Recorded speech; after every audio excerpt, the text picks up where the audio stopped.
Beneath our feet lies another world, a world of hidden passageways, sealed chambers, and buried corridors stretching further than most of us could ever imagine.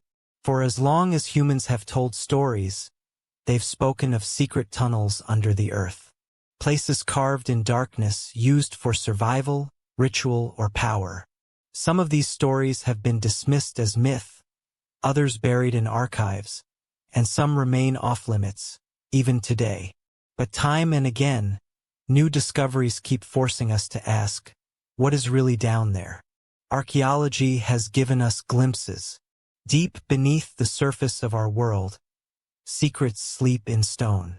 In Turkey, Derinkuyu descends more than 280 feet into volcanic rock, an entire underground city where over 20,000 people once lived, worshipped, and survived unseen by the world above. In North America, ancient tribal legends tell of hidden peoples who escaped great cataclysms by retreating into vast subterranean realms. And in Russia, Mount Yamantau stands silent and forbidden, its slopes sealed, its purpose unknown, rumored to conceal one of the largest underground complexes ever built. 3 lands, 3 mysteries, 1 pattern. Across time and culture, humanity has always turned to the underground for refuge, for ritual, and for secrets. And the deeper we dig, the clearer one truth becomes. The earth is keeping more than history beneath its surface. How could ancient builders carve entire cities with nothing but primitive tools? Why do so many myths describe the same thing? Hidden worlds sealed off waiting below.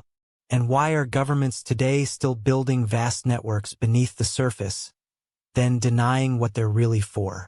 This is not just a story about archaeology or myth or conspiracy.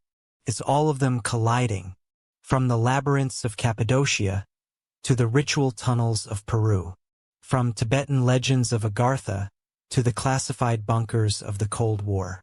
The deeper you look, the more the pieces begin to connect. And that's where our journey begins. We're going to trace these tunnels through ancient ruins, global legends, and modern secrets, to see what picture emerges when we stop treating them as isolated mysteries. Because the truth is, the underground has never been fully explored. And the most shocking part is, some of these tunnels are still sealed today. The first hard evidence of a hidden world underground came to light in Turkey in the 1960s. A man repairing his home in Cappadocia knocked down a wall and found not bedrock, but a tunnel. That tunnel kept going, splitting into passageways that led deeper into the earth. What he had uncovered was the entrance to a city that had been sealed for centuries, its existence forgotten. Today we know this place as Derinkuyu. It plunges nearly 280 feet beneath the ground and extends across 18 known levels. Archaeologists estimate it could have housed up to 20,000 people at once, with room for families, livestock, food stores, and water. In practical terms, it was the size of a small town, but hidden entirely beneath the earth. The structure is astonishing in its design. Narrow corridors open into large communal halls. Circular stone doors, some weighing half a ton, were built to seal off sections with a single push. Ventilation shafts drop through multiple layers to circulate fresh air, some as deep as modern high-rise towers turned upside down. Wells tapped into underground water sources. Storage rooms, kitchens, wine presses, and chapels were carved out of the volcanic tuff. Derinkuyu was not a makeshift shelter dug in haste. It was a fully functioning city, engineered to sustain life underground for extended periods. The mystery is how it was created. Carving a single room in volcanic rock is simple. Excavating millions of cubic feet of stone, reinforcing chambers, cutting air shafts that still work today, and doing it all with hand tools is something else entirely. Mainstream archaeology suggests it was first dug during the first millennium BC and then expanded over time. Yet the precision of the ventilation and the sheer volume of rock removed remain difficult to reconcile with the tools historians say were available. Modern engineers have admitted that cutting and maintaining such a structure today would still be a challenge. Why build it in the first place? The accepted explanation is that it served as a refuge. Cappadocia has been invaded repeatedly throughout history. Persians, Byzantines, Mongols, and the ability to vanish underground would have been a powerful defense.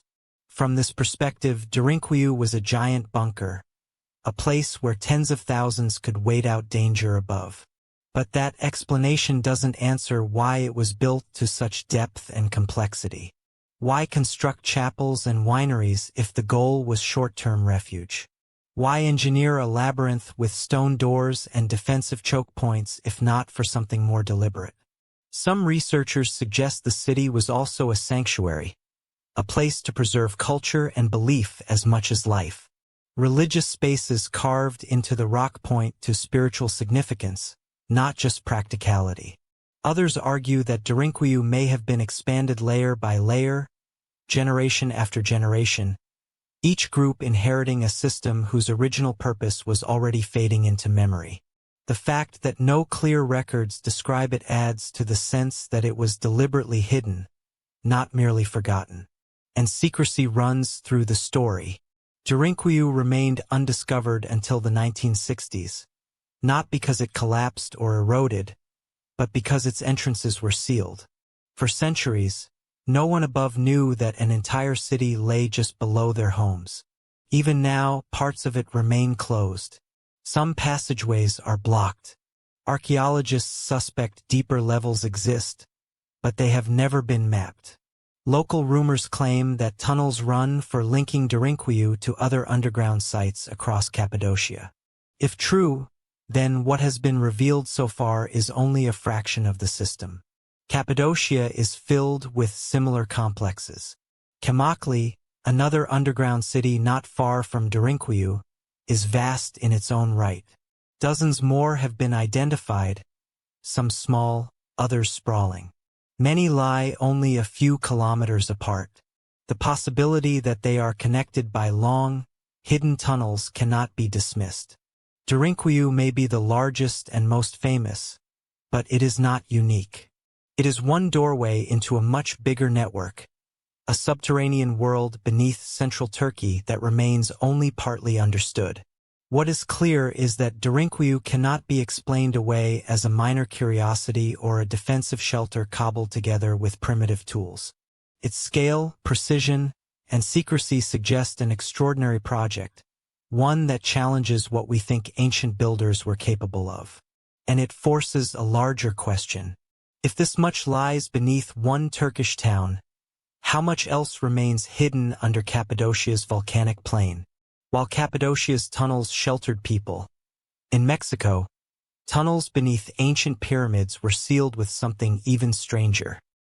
Beneath the ruins of Teotihuacan, an ancient city once home to over 100,000 people, archaeologists have uncovered subterranean passageways that had been deliberately hidden for nearly 2,000 years. The most famous discovery came in 2003, when heavy rains opened a sinkhole near the base of the Temple of the Feathered Serpent. Local archaeologist Sergio Gomez lowered himself into the cavity and found an entrance that had been intentionally blocked with massive stones. Once inside, he realized he had entered a tunnel running directly beneath the pyramid. The passage extended nearly 330 feet, ending in a series of sealed chambers beneath the heart of the temple. What Gomez and his team eventually uncovered was not just an architectural feat, but a mystery that still baffles experts today. Inside the tunnel were offerings that included jade, shells, and thousands of objects ranging from fine pottery to strange figurines. But the most unsettling discovery was the presence of liquid mercury pooled in the chambers, shimmering in the torchlight like a river of silver. Why would a pre-Columbian culture transport and seal mercury in underground tunnels? The substance is rare and highly toxic, and mining it would have required significant effort. For decades, no one believed mercury was used in the Americas at all until it was confirmed in these chambers. Some researchers suggest the mercury symbolized an underworld river or lake, a mirror-like surface representing the boundary between life and death. Others see it as part of a cosmic landscape recreated underground, a sacred microcosm of the universe where rituals of transformation took place. The engineering of the tunnel adds to the enigma. Its walls were carefully lined with powdered pyrite and hematite, materials that would have glimmered under torchlight like a star-filled sky. Traces of orbs coated in reflective minerals were also found, possibly meant to represent planets or stars. This was not a hidden refuge like Derinkuyu. It was a carefully constructed underworld, a place where priests, rulers, or initiates descended into darkness to reenact creation myths and communicate with the divine. The secrecy is striking. The tunnel had been sealed deliberately in antiquity. Massive stones blocked the entrance, and access was cut off for nearly 2 millennia. Whoever closed it wanted to ensure no one could enter again. Yet the effort to build it in the first place must have been immense. Carving through volcanic rock, lining the walls with glittering minerals, hauling mercury from distant sources, these were not casual acts. They were deliberate, ritualistic, and hidden. What does this say about Teotihuacan itself? The city was one of the largest and most influential in the Americas. But strangely, the identity of its rulers remains a mystery. No clear royal tombs or inscriptions have ever been found. Unlike the Maya, the people of Teotihuacan left behind no records naming kings or dynasties. Some scholars believe power was shared among elites or priestly councils. Others suspect that the secrecy extended to erasing individual rulers from history. The tunnels beneath the Temple of the Feathered Serpent may hold the key, a place where rulers were buried or deified, hidden from view along with the city's greatest secrets. Yet despite years of exploration, the tunnels have not yielded a definitive answer. Bodies have not been found, only offerings and symbolic artifacts. This raises an unsettling possibility. Were the tunnels never meant to hold human remains at all? Were they built as a symbolic underworld, sealed forever after the rituals ended, leaving behind only traces of mercury and offerings to hint at what took place? The discovery also challenges mainstream assumptions. What ancient American civilizations were capable of. For years, textbooks claimed that liquid mercury was unknown in the Americas. Yet here it was, sealed in a tunnel beneath a pyramid. Additionally, it was assumed that only Egyptians and Mesopotamians engineered complex symbolic underworlds. Yet Teotihuacan proves otherwise. And for years, archaeologists believed Teotihuacan's rulers had simply vanished into obscurity. Yet the sealed chambers suggest their power was deliberately hidden. What makes this even more compelling is that Teotihuacan is not the only site in Mexico with subterranean mysteries. In 2018, radar scans beneath the Pyramid of the Moon revealed another possible tunnel system still unexplored. Earlier excavations in the 1970s uncovered a tunnel under the Pyramid of the Sun. Each time, the story is the same. Sealed passages, hidden offerings, and deliberate efforts to conceal whatever purpose they once served. Taken together, these discoveries paint a picture of a city obsessed with the underworld. The pyramids of Teotihuacan were not just monuments rising to the sky, but also gateways plunging into the earth. Above ground, the Avenue of the Dead stretched for miles, flanked by towering structures. Below ground, secret tunnels recreated rivers, stars, and cosmic realms that ordinary citizens never saw. This duality, public spectacle above, hidden ritual below, suggests a culture where secrecy was as important as power itself. And while Derinkuyu forced us to question how ancient people engineered vast underground cities for survival, Teotihuacan forces us to ask why they engineered them for secrecy. Mercury rivers, glittering pyrite walls, sealed chambers. These are not the tools of defense. They are the tools of mystery, meant to conceal truths we still do not understand. And as unsettling as this is, Teotihuacan's tunnels are not alone. Across the world, other civilizations carved secret passageways for reasons that remain obscure. Some were for ritual, some for survival, and some for purposes we can only speculate about. What ties them together is the effort to hide them, seal them, and keep them buried. And nowhere is that more evident than in the tunnels we'll explore next. If Derinkuyu showed us tunnels built for survival and Teotihuacan revealed tunnels engineered for secrecy, the site of Chavín de Huántar in the Peruvian Andes shows us something stranger still. Tunnels built to transform the human mind. Chavín de Huántar was a ceremonial center that flourished around 1200 to 500 BC, centuries before the rise of the Inca. At first glance, its stone temples resemble many other ancient sites in the Andes. But beneath the surface lies a network of galleries and passageways unlike anything else in the region. These tunnels weren't built to house thousands, nor to conceal rulers in hidden chambers. They were designed to manipulate sound, light, and human perception. Archaeologists studying the site have described the galleries as echoing chambers and disorienting labyrinths. Some passageways are so narrow that a single person can barely squeeze through. Others open suddenly into wider spaces where sound bounces and warps. Inside, stone drains carry rushing water beneath the floors, creating a constant low roar. In total darkness, with echoes surrounding you and water thundering below, the space feels alive. Experiments at Chavín have revealed how deliberate this design was. Researchers brought replica conch shell trumpets into the tunnels, instruments known to have been used at the site, and played them in the enclosed spaces. The result was overwhelming. The blasts produced booming, animal-like roars that reverberated through the stone, amplifying into sounds more terrifying than any human voice. Imagine being a pilgrim descending into the labyrinth plunged into total darkness, the air vibrating with roars as if gods or beasts were speaking through the walls. At the heart of Chavín de Huántar stands the Lanzan, a massive granite monolith carved with the snarling image of a fanged deity. It sits deep within the galleries, accessible only through the twisting tunnels. Reaching it would have been the climax of an initiation, a sensory ordeal designed to break down the ordinary boundaries of perception. Light, sound, and architecture combined to disorient and overwhelm, preparing visitors for what they believed was direct contact with the divine.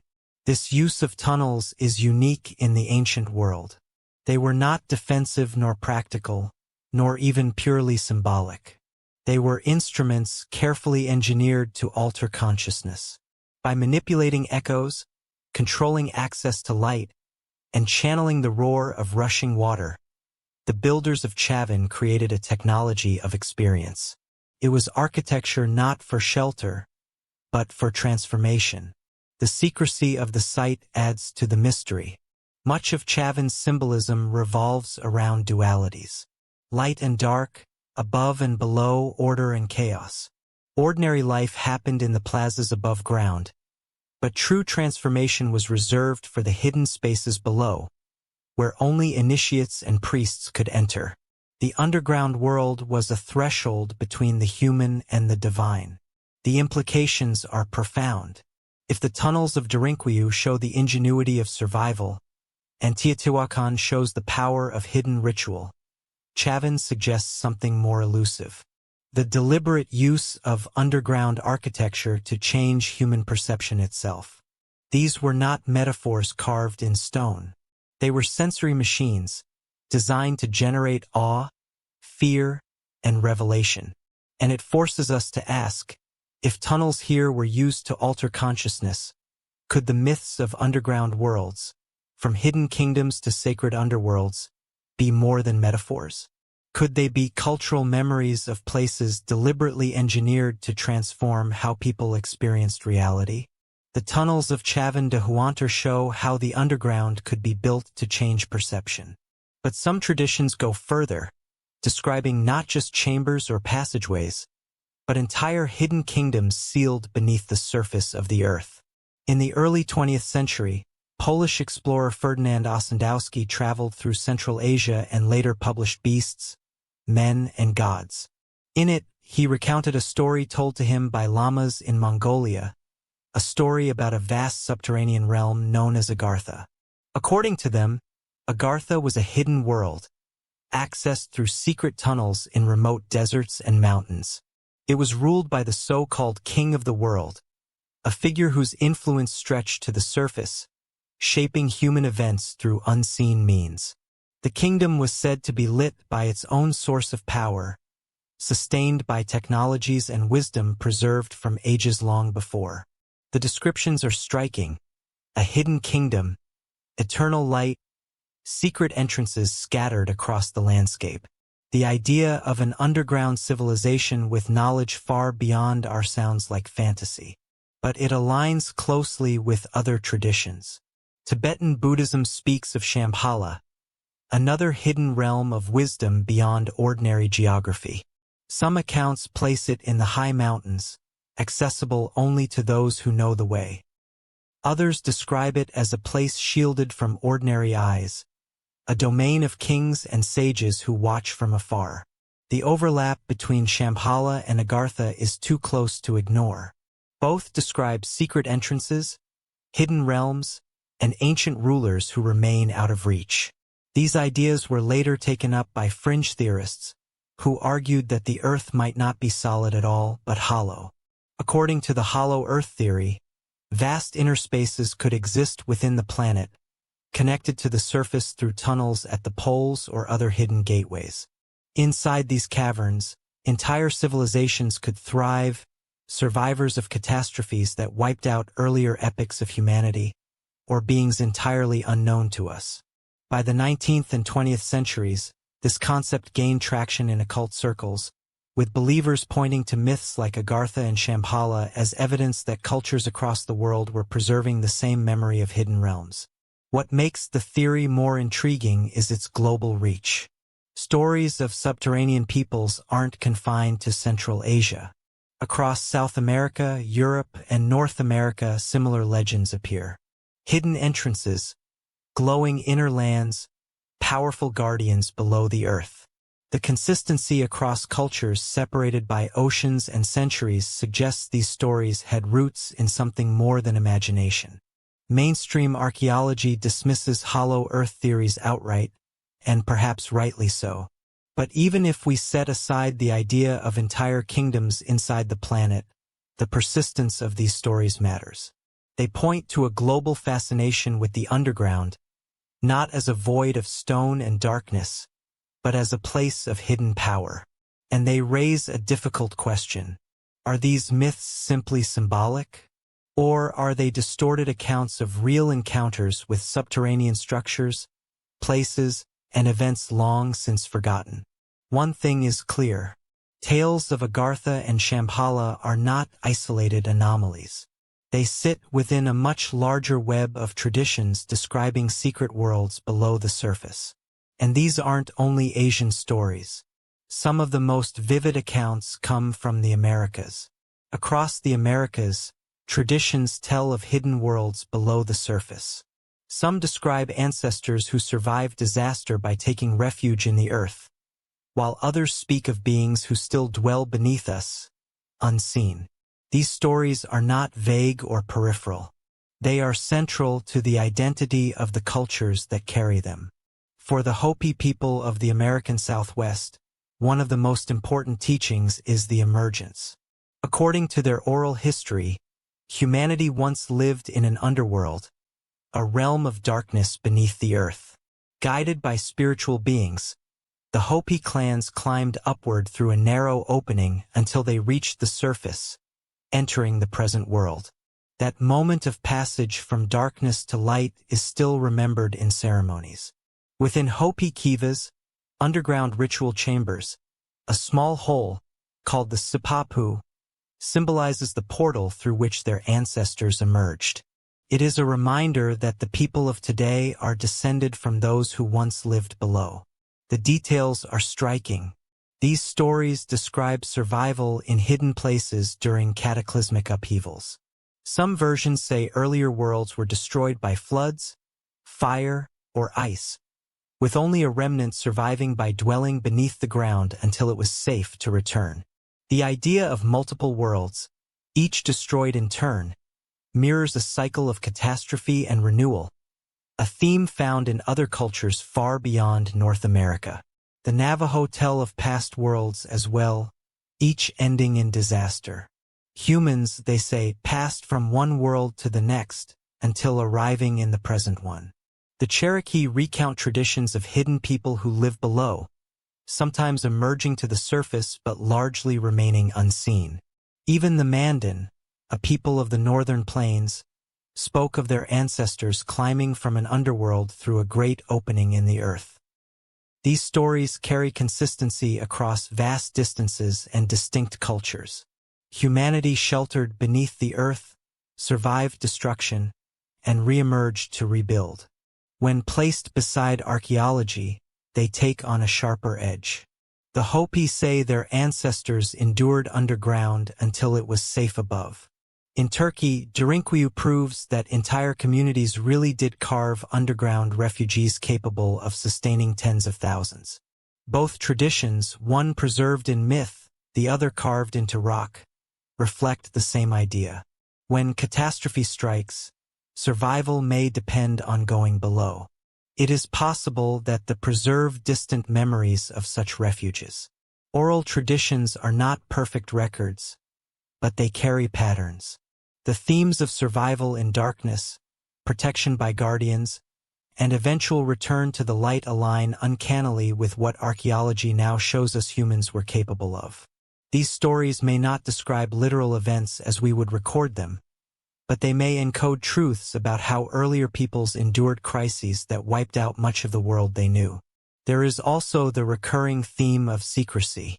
Just as Derinkuyu lay hidden until its entrance was breached, many native stories suggest that hidden peoples remain below, living apart from the surface world. To the Hopi, the underground is not just history, but an active part of their cosmology, a place that shaped who they are and continues to hold meaning today. When viewed globally, the parallels are difficult to ignore. In Asia, myths of Agartha and Shambhala describe entire hidden kingdoms sealed beneath mountains. In the Americas, the Hopi and others recall their ancestors' emergence from subterranean realms after catastrophe. Across continents separated by oceans, the themes are the same. The underground is a place of refuge, transformation, and hidden power.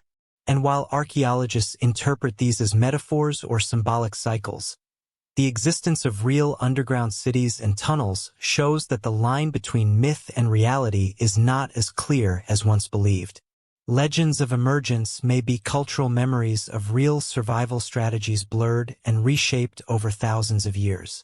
The question is, what else may be hidden? If oral histories point to underground refuges, and if archaeology confirms their existence in some parts of the world, then it follows that many more may lie undiscovered, carved into rock, concealed, or erased from records. And not all of them would be obvious. Some could be vast, elaborate systems hiding in plain sight, their entrances forgotten. Which brings us to China, where in 1992, a group of farmers decided to drain a pond. For generations, the water had filled a depression in the landscape, and locals assumed it was nothing more than a natural feature. But when the water was pumped away, what emerged shocked everyone. Beneath the pond was the entrance to a massive hand-carved cavern. And it wasn't alone. Over the following years, more than 24 similar chambers were discovered, now collectively known as the Longyu Caves. Each is vast, with high ceilings, expansive halls, and walls bearing the unmistakable marks of hand tools. Together, they form one of the most astonishing subterranean sites in the world. Yet there is no historical record, no inscription, and no local memory of their construction. It is as though an ancient culture carved out an entire underground complex, and then erased all trace of its existence. The scale of the Longyu Caves is staggering. Individual chambers reach heights of nearly 100 feet, with floor areas large enough to hold aircraft hangars. The interiors are carefully shaped, with flat walls and sharply defined corners. Every surface shows parallel chisel marks, as if hundreds of workers systematically carved out the stone with remarkable precision. In total, the caves required the removal of an estimated 1 million cubic meters of rock. Even with modern tools, this would be a monumental task. With ancient technology, it seems nearly impossible. And yet, there they are. Silent, empty, and unexplained. Archaeologists have struggled to determine when the caves were created. The consensus is that they were carved at least 2,000 years ago, perhaps during the Qin or early Han dynasties. But there is no mention of them in any records, no accounts of the labor force that would have been required, and no explanation for why they were abandoned. The absence of documentation is almost as puzzling as the caves themselves. In a culture as meticulous about record-keeping as ancient China, how could a project of this size simply vanish from history? Some theories suggest the caves were quarries, carved to extract stone. But if that were the case, why finish the walls with decorative chisel marks, covering every surface in uniform patterns? And why are the chambers left completely empty, with no debris, no artifacts, and no evidence of habitation? Others argue that they may have been tombs or ritual sites, but no burials, inscriptions, or offerings have ever been found. The purpose remains a mystery. Part of the enigma is that many of the caves remain partially flooded. The waterlogged chambers have never been fully drained or explored, leaving large sections inaccessible. What lies beneath the waterline is still unknown. It is possible that artifacts, carvings, or other evidence remain sealed away, hidden under the dark pools. For now, those areas remain off-limits, adding another layer of secrecy to a mystery already thick with unanswered questions. The deliberate erasure is the most unsettling part. If these were mere quarries or shelters, why is there no trace of them in local memory or historical texts? It seems more likely that whoever built the Longyu caves did so with a purpose we cannot yet identify, and then deliberately erased their work from the record. Whether that was to hide the purpose of the caves, to protect sacred knowledge, or simply because the builders vanished, we cannot say. What is clear is that the Longyu caves should not exist as they do, yet they do. For investigators, the site represents a challenge. The tool marks show human effort, but the absence of supporting evidence suggests something more. Did an ancient culture possess knowledge or techniques now lost to us? Were these chambers meant to serve as storage, ritual sanctuaries, or even refuges during times of catastrophe? Or was the purpose something so alien to our assumptions that we cannot even recognize it when staring at the evidence? The caves remind us that human history is far from complete. They show that even in one of the world's most carefully chronicled civilizations, entire projects can be erased. And they raise an uncomfortable question. If a massive carved complex like Longyu could vanish from history, what else might be missing? How many other sites lie hidden under lakes, hills, or farmland, waiting to be uncovered by accident? If Longyu showed us how human hands could carve immense chambers and erase them from history, Mammoth Cave in Kentucky shows how nature itself creates underground realms on a scale that dwarfs almost anything we can imagine. So far, more than 420 miles of passageways have been officially mapped, making Mammoth Cave the largest known cave system in the world. But explorers are certain that number barely scratches the surface. Current estimates suggest the system could reach 600 miles, perhaps more. Each year, cavers push deeper, charting new branches, only to find more corridors stretching into the dark. Imagine an underground world extending from London to Paris, twisting and turning through stone. That is Mammoth Cave, a labyrinth so vast it is difficult even to comprehend. The passages themselves vary wildly. Some are broad and smooth, shaped by rivers that cut through limestone over millions of years. Others narrow into jagged crawl spaces, where the air grows heavy and explorers must squeeze forward inch by inch. There are chambers so large that visitors have compared them to underground cathedrals.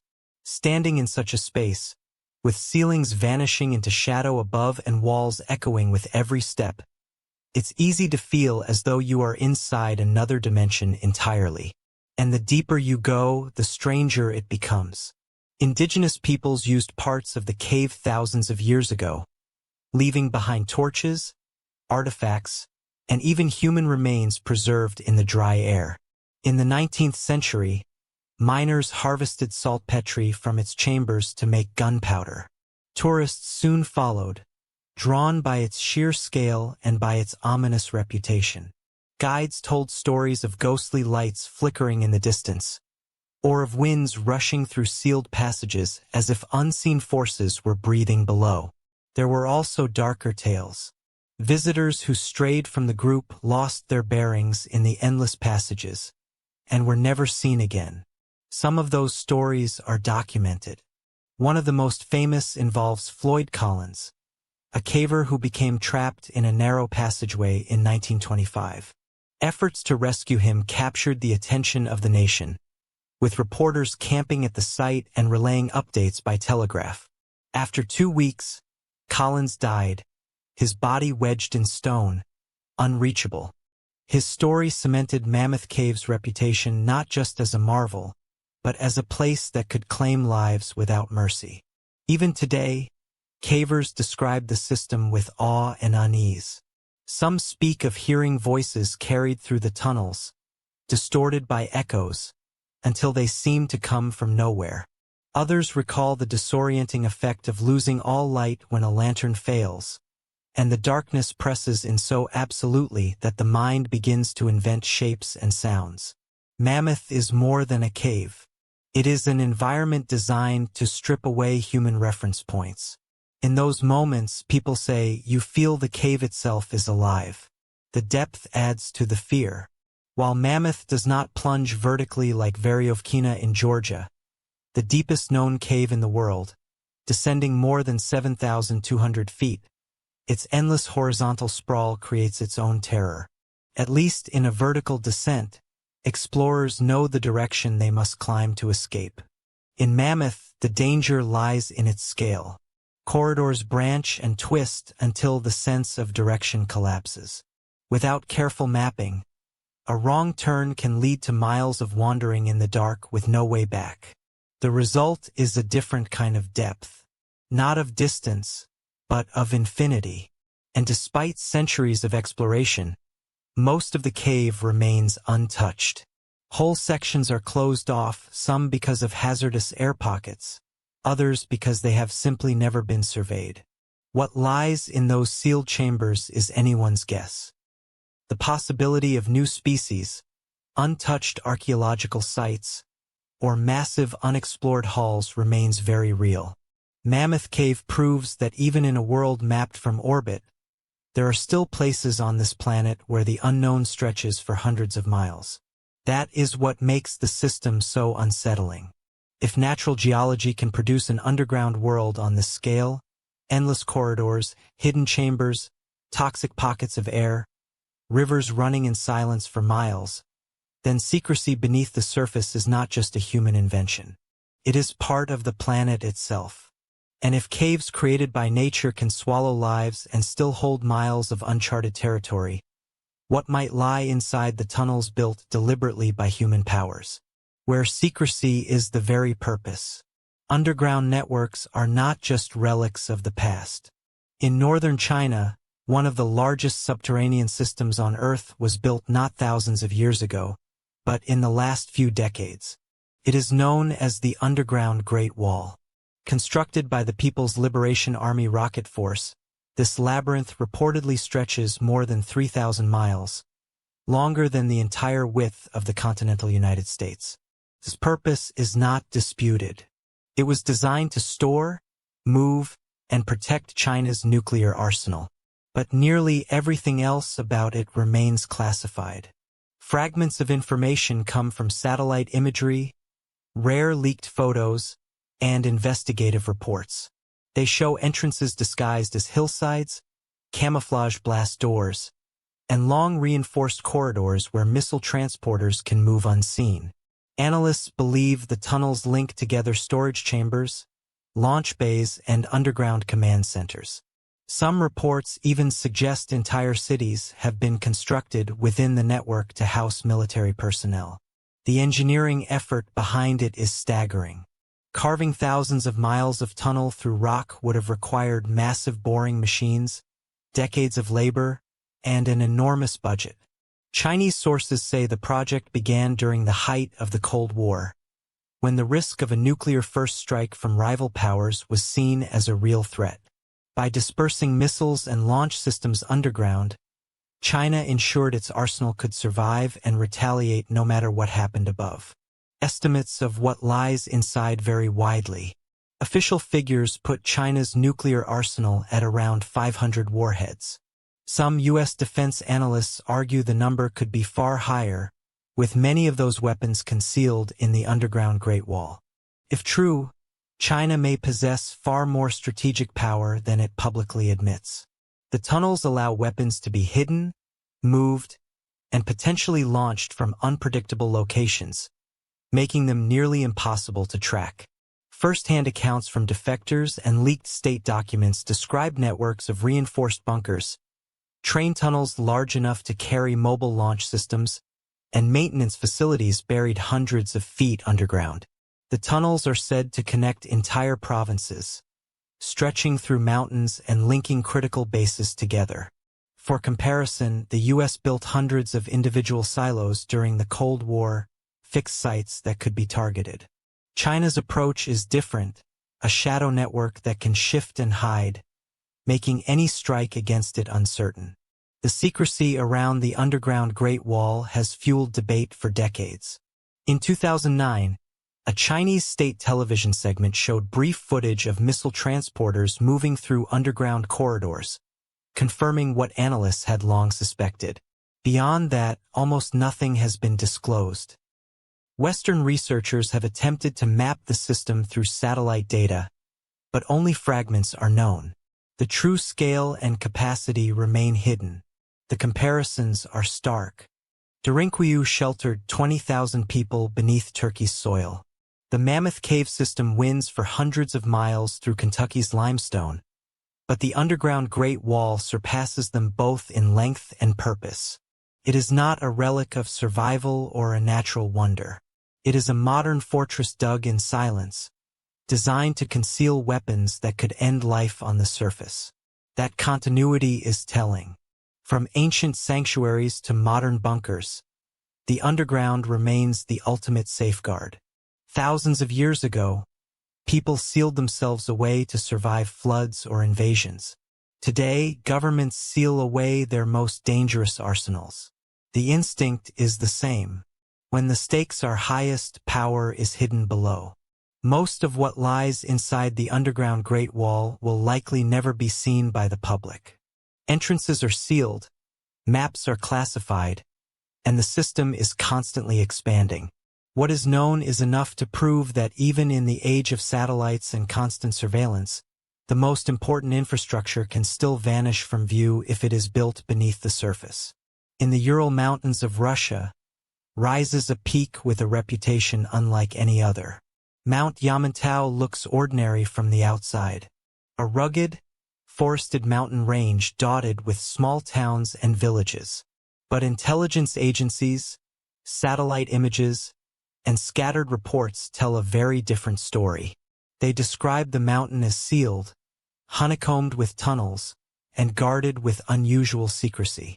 For decades, Mount Yamantau has been at the center of one of the greatest mysteries of the Cold War and beyond. The story first came to wider attention in the 1990s, as the Soviet Union collapsed and Russia transitioned into its new identity. American satellites had already been tracking unusual activity in the area for years. Massive excavation projects around the mountain, construction of rail lines and highways leading directly into it, and whole towns springing up to houseworkers.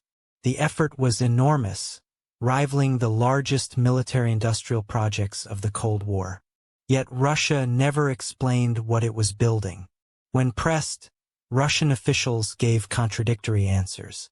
At times they claimed the site was nothing more than a mining operation. In other statements, it was described as a food storage facility or even a warehouse for treasures of the Russian people. None of these explanations matched the scale of the project. A warehouse does not require entire railroads driven into a mountain. A food depot does not explain thousands of workers excavating chambers large enough to be seen from space. The answers only deepen the mystery. American analysts suspected something much more serious: a vast underground complex built for nuclear war.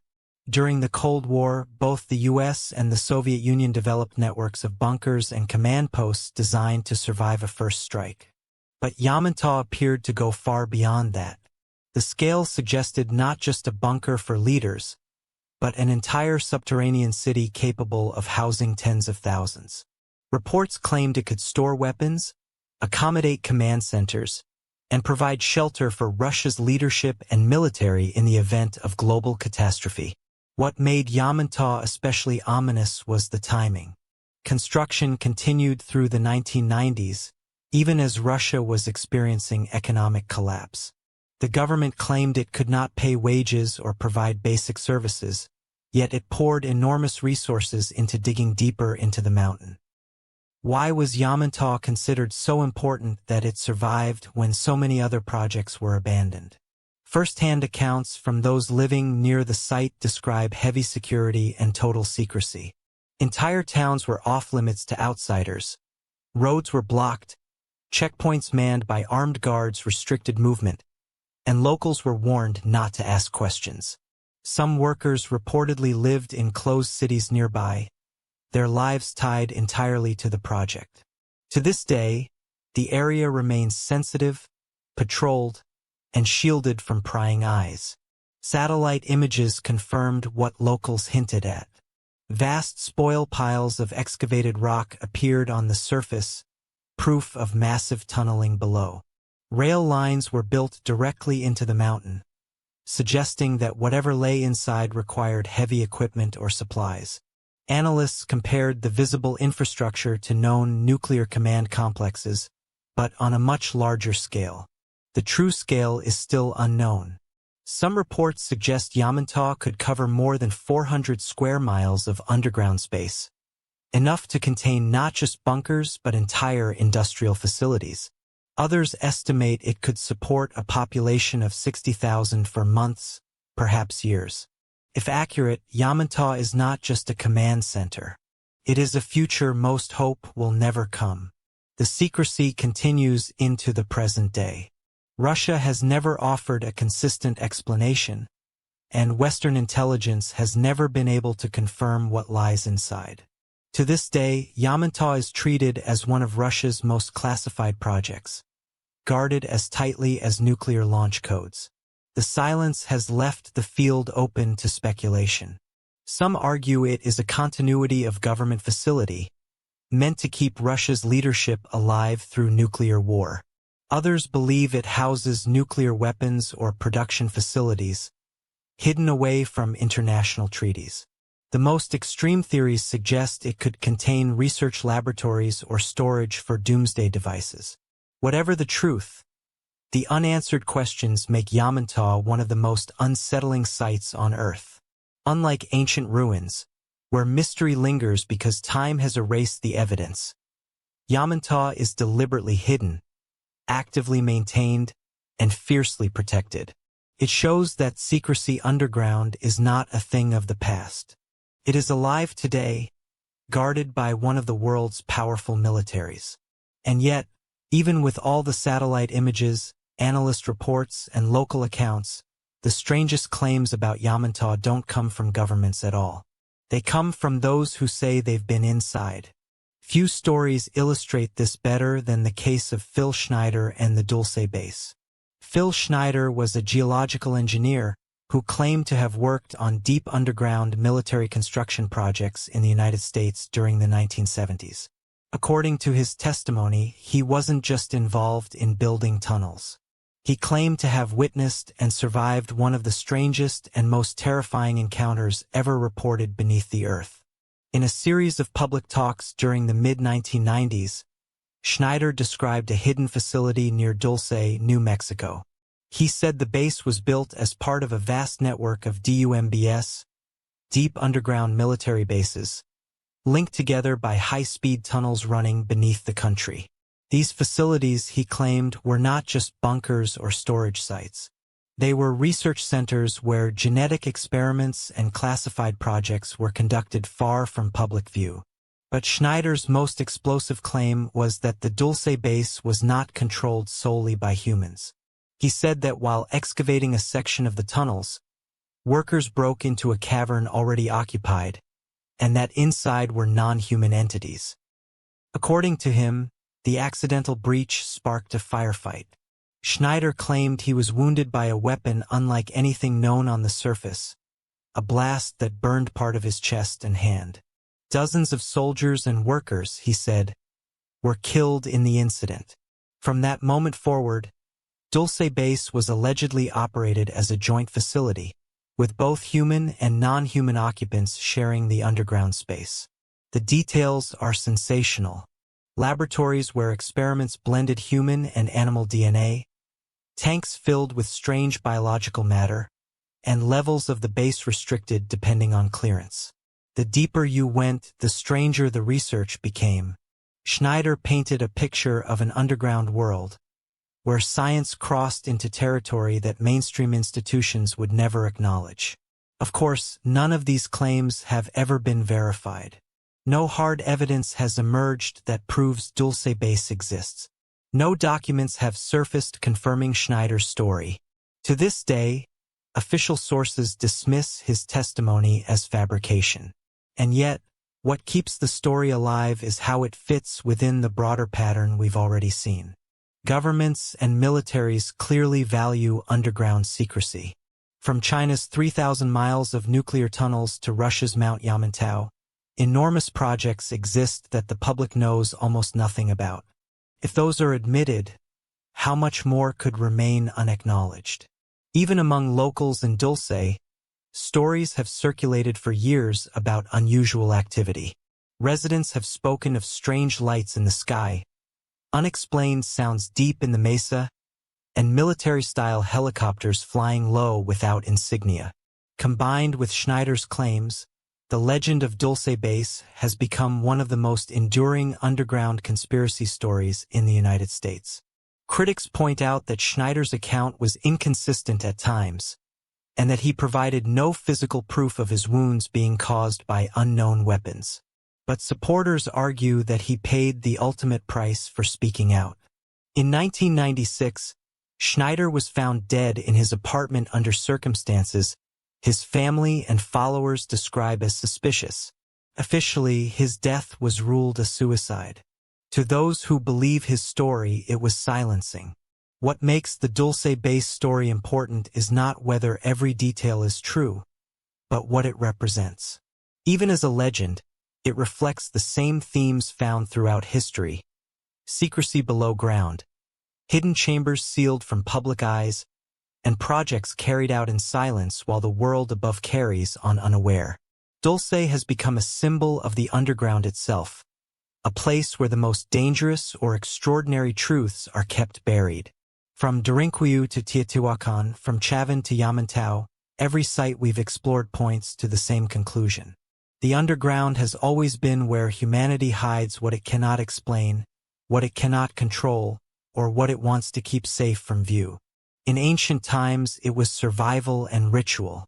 In modern times, it is weapons, bunkers, and perhaps, if Schneider's story contains even a grain of truth, experiments we are not supposed to know about.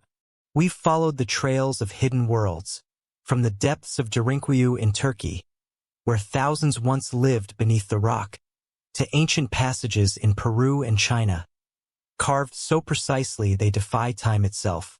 From Native American legends that speak of people who fled underground to survive great cataclysms, to sealed bases in the United States and forbidden mountains in Russia, where silence guards secrets too heavy for daylight. Some of these tunnels were sanctuaries. Others were prisons. A few were fortresses of power built not for safety but for control. And though centuries separate them, every one of these stories whispers the same truth. The underground has always been humanity's final refuge and its deepest vault of secrets. Across history, we've buried our treasures, our fears, our knowledge, and perhaps the things we were never meant to uncover. And as technology digs deeper, through stone, through myth, through classified walls, we keep finding more questions than answers. Because what if these stories aren't legends at all? What if they're fragments of a reality governments have spent decades keeping quiet?